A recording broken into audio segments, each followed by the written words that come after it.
Kia ora everyone and welcome to this chat series episode in lockdown, and we are going to be talking about the adult's role in play. And so I've got Langis and Dani, Lebo here, and what I thought we might do is a quick intro. We'll go around each of us, do a quick short intro about who we are and what we do. Maybe Anne, do you want to start us off? Sure. Tēnā koutou katoa, ko maunga ika toku maunga, ko Potomac toku awa, ko te moana nui, kiwa toku moana, ko Air New Zealand toku waka, ko Anne aho. Kia ora, my name is Anne. I am originally from the United States, where I started off my journey as a primary school teacher.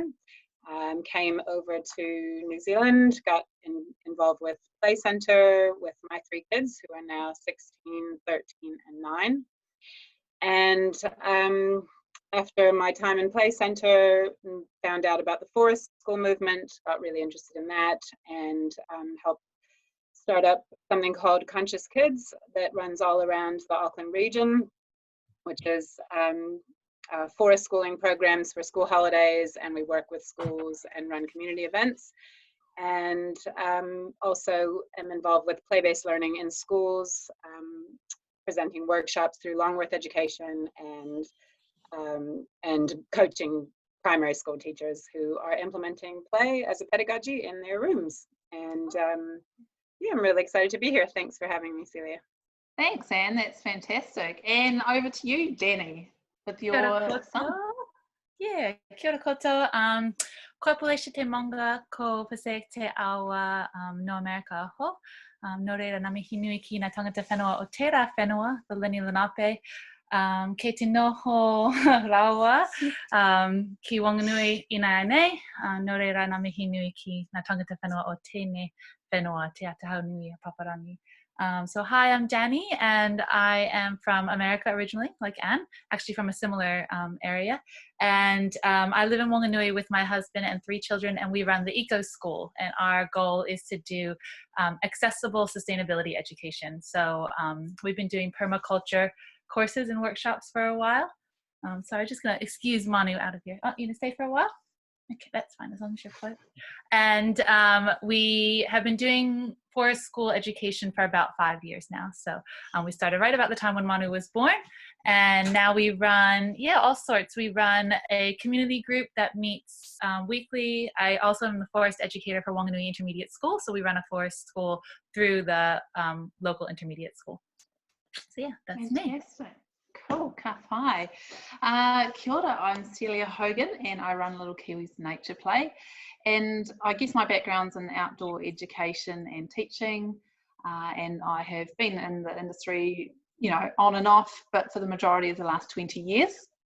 And I think having children is what's kicked off this side of the outdoor recreation, outdoor education side, and that is into preschool and primary age children. So I run professional development for teachers and parents on all things nature play, risky play, and just generally advocating for children's mental health and well-being, I think. And we run a bush kindy program, a bush kindy playgroup, and where children come along with their parents, and it's about getting kids outdoors and into nature. So quick sum up. Boom. Right, hey, so this is pretty exciting to have us all on here, and we've all gotten to know each other over the last couple of years as the nature movement has been expanding in New Zealand. But today we are talking about the adult role in play, and I think that all of us would probably agree that we get these kind of inquiries or questions about what is the adult's role when they're doing this, when they're doing that, and when do we step in, when do we step out. So we're kind of going to be exploring a lot of that today. I've got a couple of questions just to help guide us on this. And so our first question that we're going to be looking at is, when kids are engaged in their own self-directed or child-led play, and there are no safety concerns, i.e. the safety has been managed, they're in a safe space, what is our role in that play? When the safety is managed and they are there, what is our role? Do we as adults have a role in children's outdoor free play? And maybe Dani, do you want to kick us off with this question? Yeah, I think yes. I think adults do have a role in child play, but I take the position that I try to minimize my role as much as possible. And what my role looks like will really change depending on obviously the child, the day, the activity, and what the kids' needs are. Because really, at the end of the day, my engagement in their play should be about meeting a need that they have. Fulfilling a need for them. And so, like with most things in my kind of parenting and teaching philosophy, I try to meet their needs with the least amount of intervention from me as possible. So they're learning to meet their own needs. And we know that the needs that are met through play are huge. There's the obvious physical activity and fine and gross motor skills, but there's also those social skills like negotiation, co-construction of rules, the need for competition, the need to show off a little bit, the mimicking of each other. And these are all dynamics that occur really naturally when children play with each other. And the interplay between children is what helps them develop those social skills. So I guess when I think about engaging in play with a child, I think about what is it that they are wanting to do? Are they wanting to be a director of play? They want someone to direct? Are they wanting to engage in fantasy play? Are they wanting to show off something they've learned? And then when I think about what they want to do, it helps me think about the need that is filling for them in that moment, and how I might be able to meet, what role I should play to best meet that need. And do you have an example for us that might help, like if you're seeing something, how are you assessing that, if you like? Yeah. I guess a really common one with Manu is that he really wants me to play Lego with him all the time. And for me, what playing Lego looks like to me is building things, because that's what's exciting to me. But for him, what playing Lego looks like is fantasy play. And he wants me to be the guy, but he wants to tell me what the guy does and what the guy says. Now say this, mom. Now do this, mom. Yeah. And for me as an adult, that is really not a fun thing to play. Really ever. But for him as a younger sibling, it's fulfilling a role for him of being the director of play, because he doesn't often get to do that with his sister. So if I can step back and realize that actually this is his chance to drive the play, drive the story where it's going, and be the boss of somebody, then I can say, okay, maybe I can tolerate it slightly better. Yeah, totally. And where are you thinking with this as well? Are you quite aligned with where Dani's thinking? I see you nodding a lot.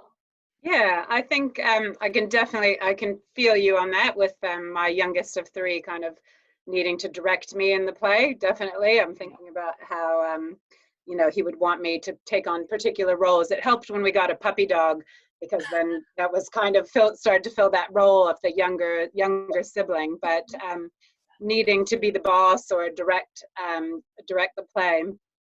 I had been thinking about on the other end of that spectrum of the lack of in the current climate, because you talked, Dani, about the importance of playmates for that social interaction and stimulation. And so in the situation we have right now, not having that, either maybe a younger child alongside, or a playmate who wants to be directed, or having that slightly older child, or the child who kind of leads the play or gives some other ideas, or just kind of sparks some thinking. And so that's more of the tuakana, kind of looking at the tuakana taina. And so I think about that. Two main roles I see that are important for us right now to consider is being either the tuakana or the taina for our children, if they don't have that. If they don't have. Can you just clarify for those who are not familiar with the terms tuakana and taina, what they mean? Sure. So it's a Maori concept that is around an older sibling and a younger sibling. And generally it's, or traditionally it would have been same gender sibling, but I think the way it's used currently in educational circles is just older child, younger child, and that they both learn from each other. But it's more about the older sibling. Generally, the way it's used is about the older sibling modeling for the younger child, doing some mediation in the play, or role modeling, sparking ideas, basically, so the younger child learns through that role modeling from the older child. So I think that is that's two coins of the same thing that Dani's talking about. And the other thing that I think can be really important is the what's called therapeutic play. And if you ever have the chance to go to the Natural Phenomenon Conference, you may have the privilege of hearing Genevieve Simperingham talk about therapeutic play. And she talks about the importance of, especially when there's stress and anxiety and fear, that play is a great avenue for bringing up that emotion and then releasing it through the laughter and the play, through the facing that fear or that anger or that sadness in the play, and then having the adult there to make it okay. And that's something that is really, an adult is often needed for that, not the tuakana, because the adult is really the, you know, I'm the safe space for you, and I'm not going to let anything hurt you.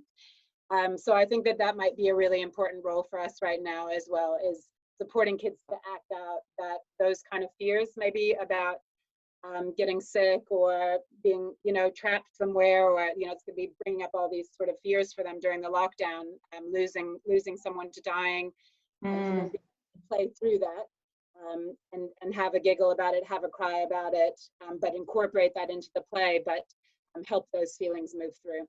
Yeah, so it's kind of like at the moment there are some different needs probably happening in home life, just because we're in this lockdown situation. So we're going to have different roles that might not naturally be as common maybe in other situations. So I think that's where we're kind of going with this, that at the moment it's different. So we are having to take on some different roles in the play, because the children are missing their playmates. They don't have them to bring them in, so we are having to become a playmate at this time, and essentially it's about being adaptable and flexible with the situation. So whereas normally you know, like you said, Anne, I'm probably not much of a playmate with my kids ever, but at the moment I am, because they are needing that, and so I'm just acknowledging that and going with that. And like you were saying, Dani, it's a little bit harder because sometimes you don't want to take on that role, but that's what they're needing, and you are their safe space. So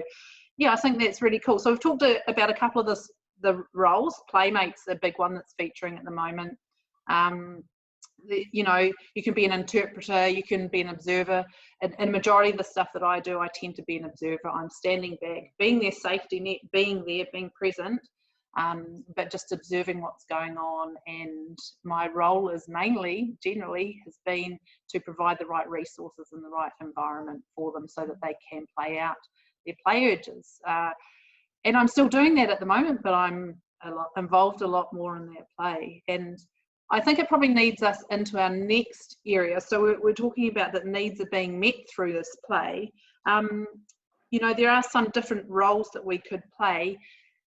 A question that came up a lot was about the difference between entertaining and play. And so we are saying that we are doing a lot more of that playmate. So, you know, what about the entertainer role? Is that something that we are expected to be doing at this current time? And I think that would be a good one for you to start with. Yeah, I was excited that this question came up because it's been one of my personal challenges in working with children. I have a background in theater and drama, so the performance urge is strong, the transformation urge. I have my own urge there that comes through when I'm, you know, as a primary school teacher, I was very entertaining, and, you know, I thought, like, yeah, I'm a good teacher, I'm so entertaining. The kids are really engaged, but, you know, it's kind of like show, like watching the show, and it's a bit different than, you know, meaningful learning sometimes. So this has been a real personal journey for me with this. I came to understand that balance a bit better through my time at Play Center, in where I would notice that I would be part of the play, I would be the baby on the bed in the family play. I would be the baddie. I was quite often ended up being the baddie in the chase games because I was always keen for it. I always said yes. Yeah, and I thought, oh, good, this is the way I can get my running in. I don't have any time for exercise, and so at Play Center, I'm going to run laps around the center, being the baddie, chasing everyone, and that's my gym experience today.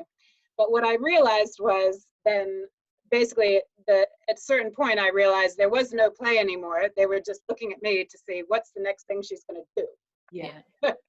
And so I thought, okay, I can see some really great things about me adding in the excitement of the entertainer mode.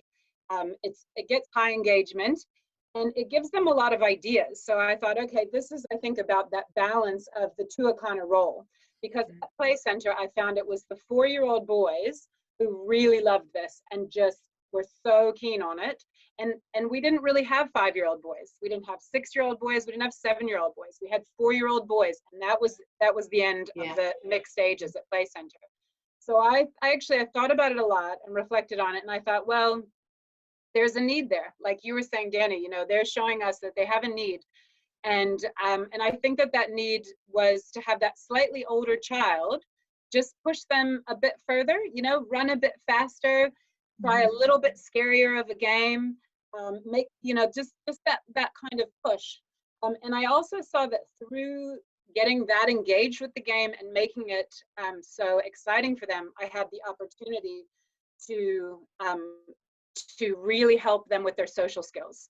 So when they would start to get, you know, scared, sometimes it was too scary for them, or they would start to get upset because somebody had tagged them, but it was too hard and they actually fell down, but they didn't, it was by accident. And so I was there to say, oh, yeah, that was, you know, that was a little bit too hard, wasn't it? How are we going to make sure the game's safe for everyone? And then be in that facilitation space, which I think Atua kind of does in a different way, but because the game's so fun, they want to participate and they want it to keep going. And so they're like, okay, yeah, let's just work out the rules for this. And sometimes I would say, oh, I don't want to play that way. That you guys, you know, that's hurting me. And because this can also devolve into all the kids jump onto the teacher. And once you have that happen to you once, you know, I don't want to do that again. And so you have the opportunity there to say, oh, actually, that's too rough and I don't want to play if we're going to play that way. And then they're like, that was quite fun. Or I don't want to play guns. I don't want to be shot because I know someone who was shot when I was growing up. And so I'd rather we play something else, you know. So you have that opportunity, which is really special. I think those two roles that you just kind of mentioned, one is like peacekeeper, referee, and that's, for me, that's a super common teacher role and a parent role that we fall into rather easily. But the other one, the challenger, I think is a little bit of a harder one for parents to get into. So the challenger is the playmate who says, no, we're not going to do it that way. Let's do it the other way. Or I can run faster than you, or I'm stronger than you, or, you know, that one that provides a little bit of resistance in the play. And I think that's a really important role that sometimes parents are hesitant to get into because they just give in a little bit too easy, or they want the play to go smoothly, so they just go along with it. But I think that that's a really important part of being a playmate, is to provide that resistance as well in the play. So yeah, and I'd love to hear in the comments, maybe have a think about over the last couple of weeks through lockdown, what roles have you been taking on that we've talked about so far? Maybe share, have you been the entertainer? Have you been the playmate? Have you been the peacekeeper? What kind of roles have been coming out? Have you been the observer? Have you been, what I really enjoy doing is the runaway and hide role, where I just leave my children and hope that they're entertained and I can go and do something else. And normally I wouldn't really say that, but actually I have sometimes found that the attention that my children are craving from me during this time has been quite overwhelming, and I have needed to say, actually, you guys are going to have to figure this out yourself, and you're just going to have to play. So, you know, and that's that child-led play. And I guess if we're gonna, I'll just touch on research here briefly, like, you know, child-led play is a really important part of this. Yes, it's great to be an entertainer sometimes. Yes, it's great to be a playmate. It's, you know, those are valid roles, but we do have to enable our children to play by themselves. You know, that helps them develop those independent play qualities, but it also helps them to figure out you know, problem solving, figure out communication with other people. It helps them to figure out social skills, because if we're there being an interrupter, if that's the role that we've taken on and we're interrupting that play, they don't get those skills and they don't connect those different neural pathways in their brain. So it's really important that children are left to play and figure stuff out for themselves, and that's how they grow. Anything else? Any last quick comments with that? I think I was going to say my favorite role to play is the village idiot, where you're just like, oh. I think you play that quite well, Dani. I'm an expert. Awesome. And yeah, just playing the total dummy and letting them be like, oh, like, how does that work? Why did that fall? How did you do that? Can you show me how to blah, blah, blah? What are the rules to this game? They love it. And yeah, I think often my preschool groups, they must be like the dumbest adult they know, because they're like, no, that's not why the leaves are on the ground, you know. But that role can really allow them to take that leadership role and to guide the play a little bit more if you're just being the real dummy. Yeah, cool. And we've got a couple of comments coming in. Someone saying that they've taken on all of those roles. And someone saying playmate, wrestling rival. And I think what we haven't kind of identified here is it actually is going to depend on the age of the children. I think, because if we've got preschoolers, things are going to be different for that age range and how much they need us to take on certain roles versus young to older primary school children. So does anyone want to touch on, maybe Anne or Dani, either of you, about age ranges? You know, what should we be thinking about? What roles are going to be more common for preschoolers versus primary school children at the moment? Well, yeah, we could look at it through developmental stages. If you think about I'd say we'd be mostly thinking about 3 to 7 years old is the pre-operational stage, and pre-operational kids, they play alongside each other and they're starting to be able to engage in cooperative play, but mostly there's not kind of the elaborate games and ongoing of threads of thinking through over, you know, days of a project sort of thing. That's more the concrete operational, that's the 7 to 11. So I'd say we'd probably be looking at pre-operational and maybe the sensory motor, which is our 3-year-olds, 4-year-olds would still be in that, just sort of experiencing the world. So the 4 to 7-year-olds, they don't really care about rules. They don't, you know, that things don't have to be a certain way, really, in terms of structures for games. It's very fluid. But then the slightly older children really like to have structures for games. So if you have a 5-year-old playing with an 8-year-old, the 8-year-old is much more likely to care about the rules. And like if you have a 4 and a 6-year-old playing, they might be very happily in that, just really fluid, like the rule, I didn't, you know, the outcome wasn't what I wanted, so I changed the rules, and we just flow alongside each other, sort of. What do you think, Dani? Yeah, Dani. Yeah, I definitely agree. And I think that, developmental stages, and also, different abilities and different, you know, I have a child who's very good with emotional intelligence and I have another child who isn't, you know, so just looking at that, you know, for my one child, I can play the clown and I can play, you know, I can be really silly with them, and that's what they love and that's what they need. And my other child is like, nah. Why are you doing that? It gets her really frustrated. So I think that, looking at those developmental stages is really onto it. And then just looking at each child's capacity for emotional engagement in the time and the space where we're playing, you know. Yeah. And maybe in the comments, maybe share a little bit about, what was I thinking? Oh, I've lost my train of thought. It was good. It was really good. So good, in fact. It'll come back around again. It will. I think it was maybe around siblings and any challenges that you're having with siblings. We're nearly coming there. But so just put some comments in the comment boxes.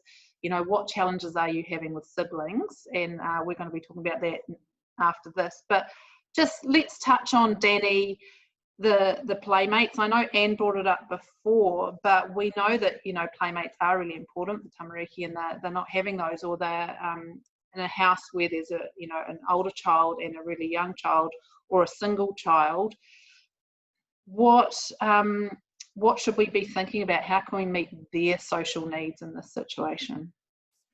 Yeah, I think that's massive, and just a huge shout out to parents who have only children, parents who have kids with neurodiverse siblings, or kids, with big age gaps, because all of a sudden those parents are they're doing double, triple, quadruple duty here, because they're filling the role of the child's parent, but also teacher, best friend, entire peer group is not there anymore, their coach. All those roles are being filled by one person. And so it's kind of like when you go traveling with your partner, you get sick of each other at some point. You can't fill every role for one person for too long, right? And so you're bound to get sick of each other. So I guess, again, I would kind of go back to think about the needs that aren't being met for your specific child with their current play setup. So whether their play setup involves a lot of video games or screen time or digital chats with friends,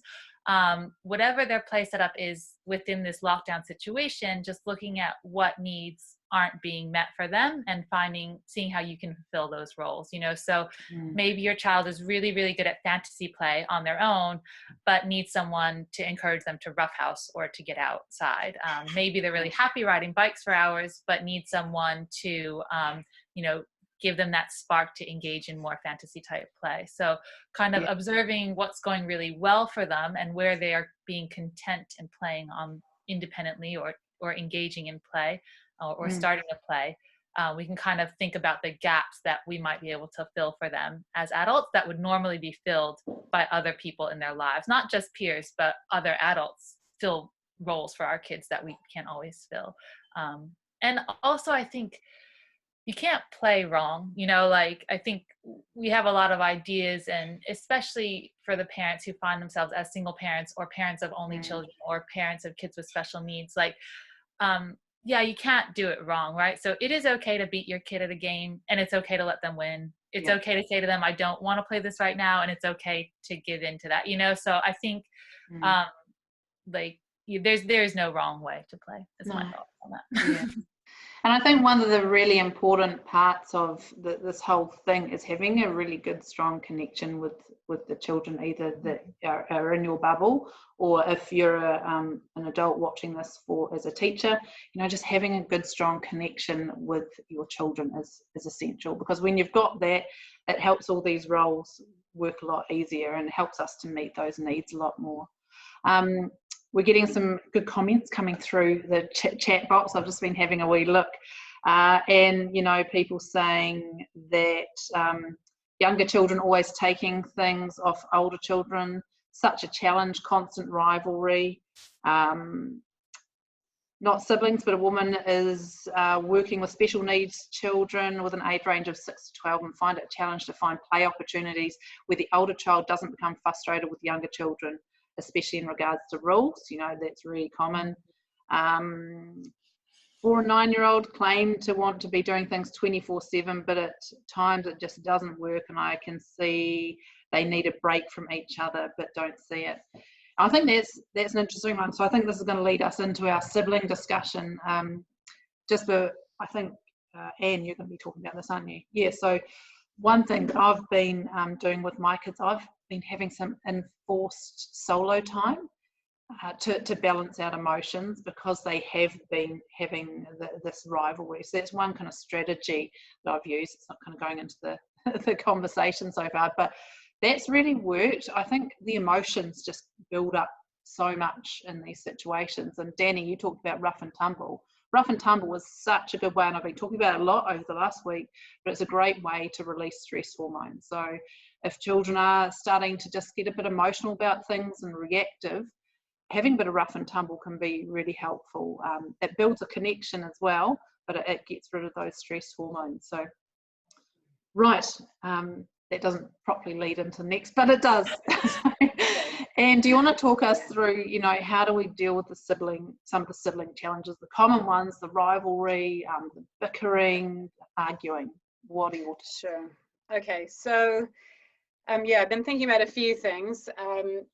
So before I forget, just kind of closing off the last one around thinking cool. about a wide range, because I've got 9 to 16 in my house, so it's quite difficult to get teenager to engage in something that a 9-year-old wants to do. And also kind of just, that's where I think loose parts are hugely valuable for us.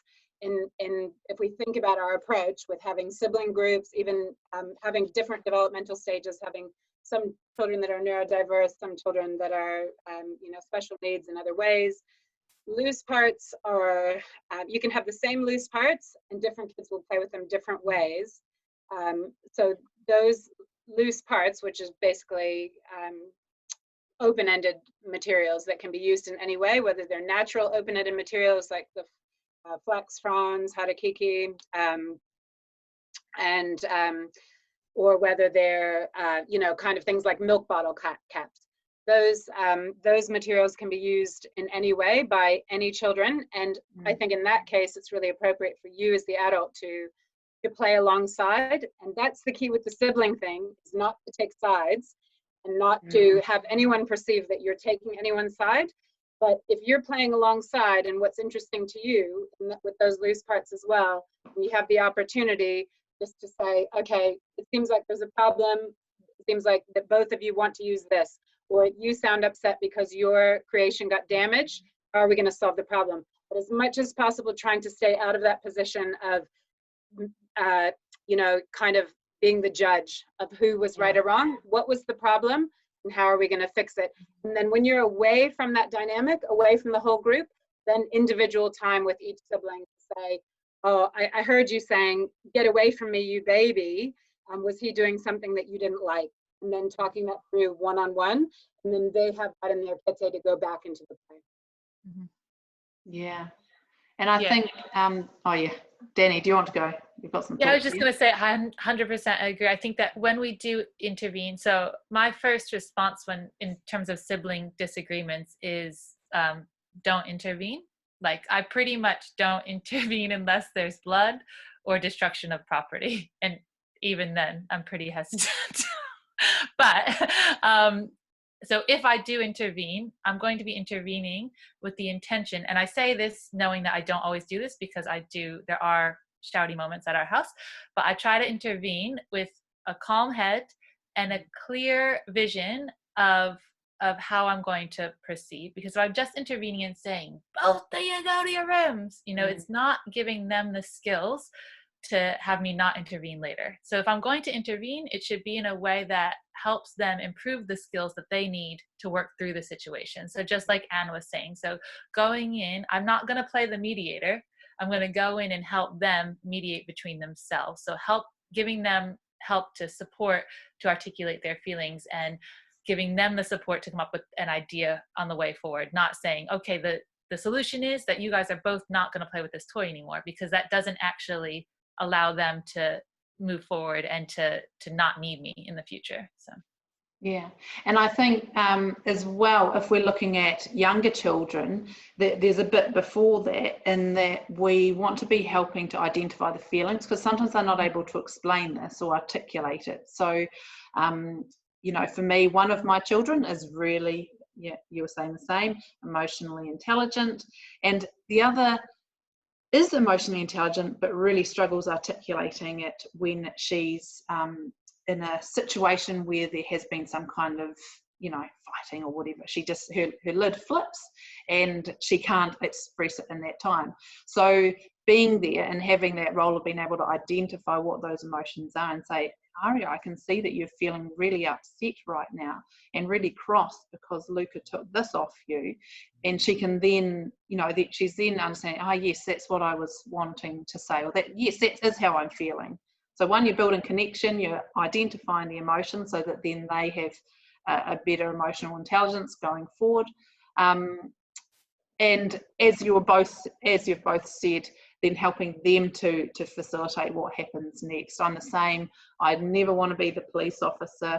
I sometimes do take on the role of facilitator, so facilitating between the two, just because the age of my children, some facilitation is needed, and my daughter can get quite physical, so it can be quite helpful to facilitate in that time. If she wasn't so physical, I would probably just walk away, like you, Dani, but hurt cheese. So, yeah, so I think it depends on the age of our children, doesn't it, as to where we start. So if we're in there supporting them with identifying their emotions, and as they get older, encouraging them to talk through how they need to move forward. So, yeah, any other final thoughts there? I was kind of having thoughts around the tuakana tena, and that no matter what age our kids are, there's certain things that tuakana tend to get frustrated about, our more knowledgeable child in the situation, and there's certain things that tena, our less knowledgeable child, tend to get frustrated with. So I think when you're looking at older child or a more knowledgeable child, what they're generally looking to do is show off their knowledge, you know, and regulate the rules, right? And so if you can provide them opportunities to show off their knowledge and to be the rule setter in outside of that experience with their brother and sister, then that might help fill that need for them. And again, with the tena, what they're looking to do is, first of all, to be included usually, and giving them the chance, empowering them to end a game that they don't enjoy, because they often feel emotionally blackmailed into participating in things. So if outside of that brother-sister relationship, I can give them the chance to end games they don't belong with me and the opportunity to be the director of things with me, then it might fulfill that need and kind of take the pressure off of them to do that for each other. So that was Great. And I'd love to hear in the comments, how's this sitting with people? Is this resonating with people? Are you kind of thinking, yeah, I could probably play this role a little bit more, or this is really going to help me when dealing with my children? I'm going to have a go at this. Let us know in the comments. We're going to move on to our kind of last area right now, and there was a lot of questions about independent play. You know, how do we encourage independent play? And we've definitely touched on that through this conversation. Anne was talking about loose parts play, and we've talked about the different roles and being that constant safety net, that connection to children, so being there. Let's go, was it Anne? I think you're going to talk to this first. So, you know, give us a couple of tips. We're kind of getting close to the end here. So a couple of tips on how we can encourage independent play.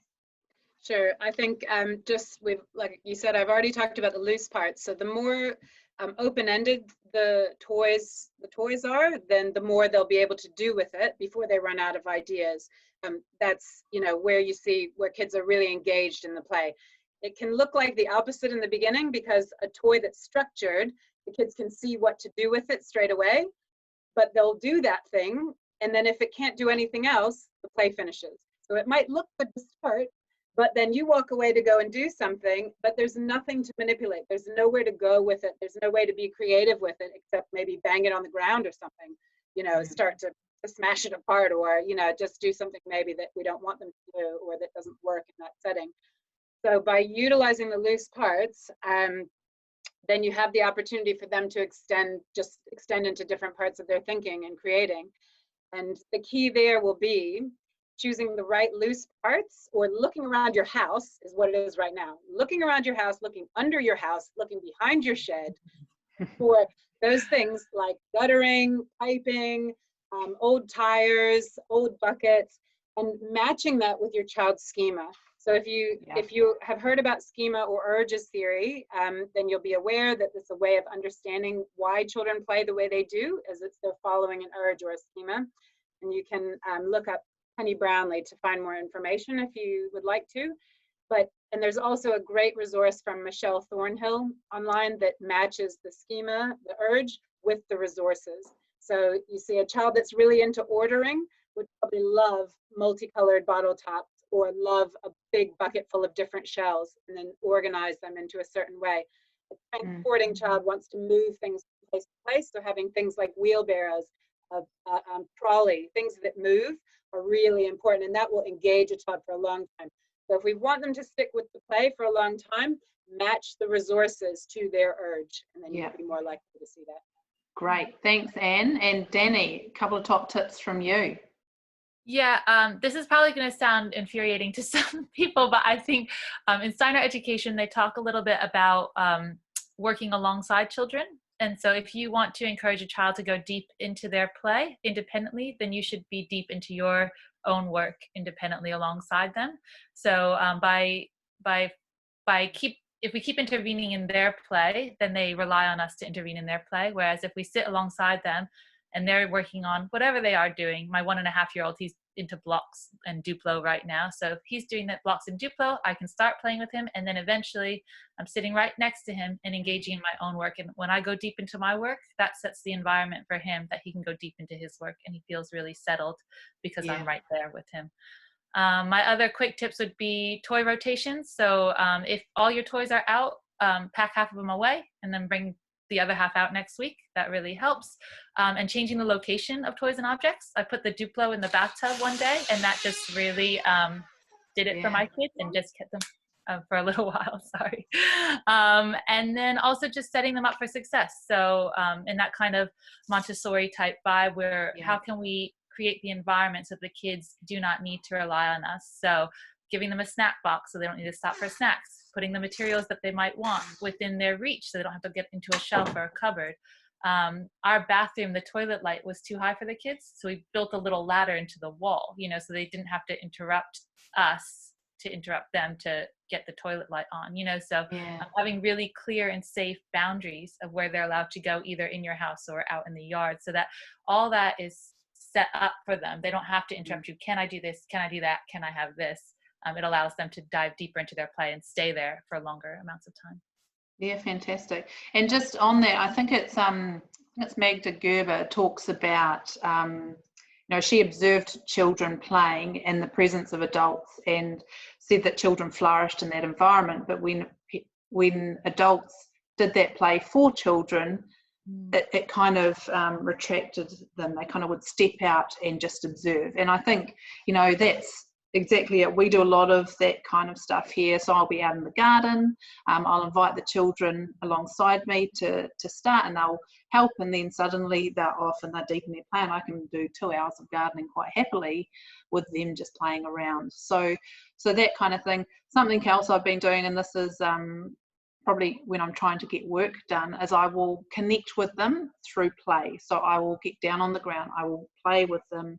I'll set something up near my table, or they might get the trains out or the Lego or whatever, and I'll play with them for 5 or 10 minutes. And then when I can feel that they're kind of moving into that deep space of they're engaged, I then just pop up to my table and I can get some work done. So that's one thing that I've found has helped us, just having a little bit of a play first and then stepping back once you feel that they're getting into it.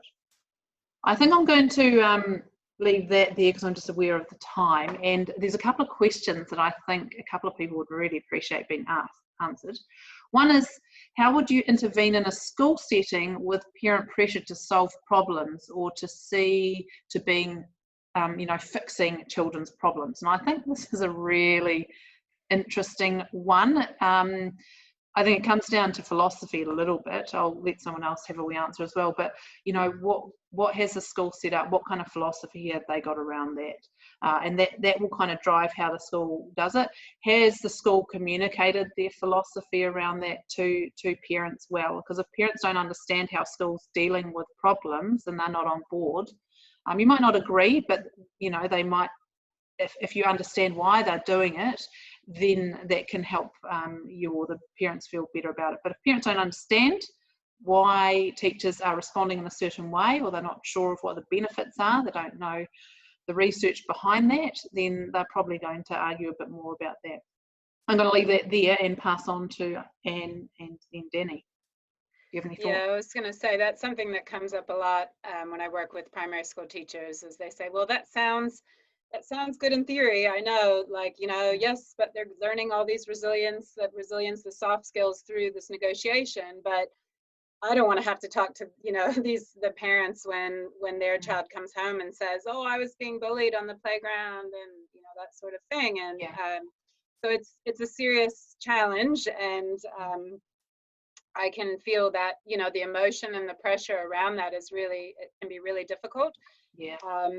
Just like, you know, it is for your own child when you have your own preschoolers, and you have for the first time your preschooler is the one who bites someone else, or your preschooler is the one who's bitten by someone else, and you kind of have to deal with all of the emotion that goes around that. And so I would say when I'm talking with parents as a conscious kids educator, what I'll say is I'll use the terminology of needs, just like Dani's advocating and helping us think about children's needs. So what I'll say is that we're working hard to meet the needs of your child. What we see is that her needs are not being met.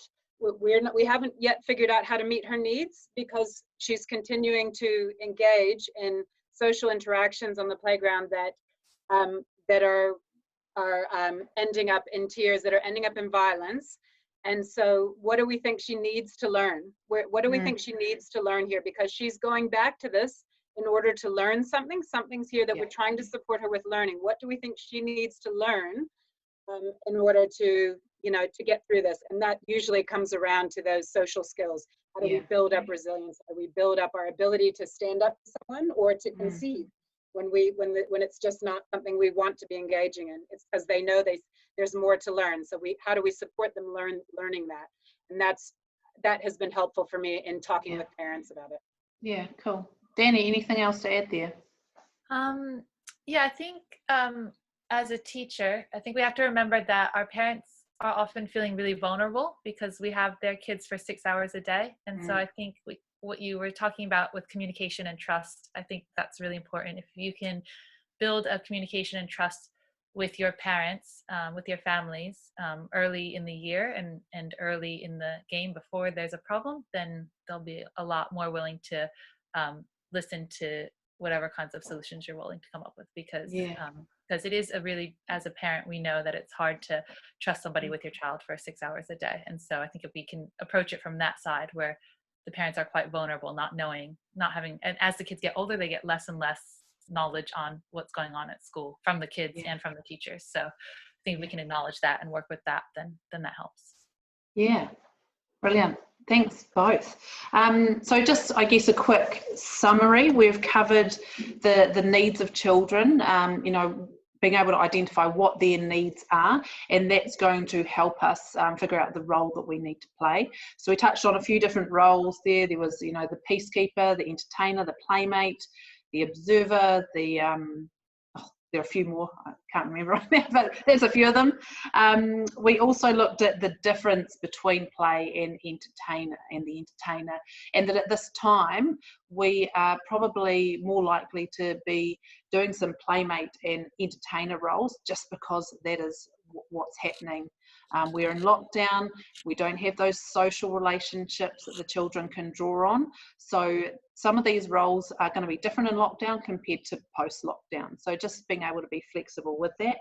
We looked at sibling dynamics briefly and looked at how we can negate some of those arguments, and with some ideas around identifying their emotional needs, being able to help them to articulate what they're needing and how to move forward and how to resolve those problems.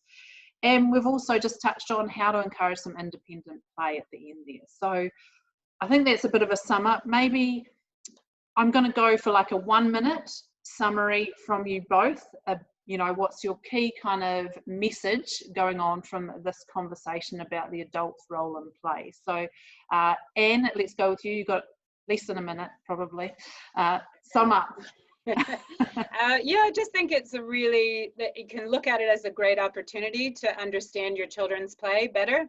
I think most of us have enforced time, and we can choose how we use it during this lockdown time period. And so you have the chance to observe, you have the chance to sit alongside and while you're reading your book or you're washing the dishes and really tune in to what they are saying in their play in a way that I feel like I've been given a bit of a gift in that way to with my teenagers. I have to play with them online.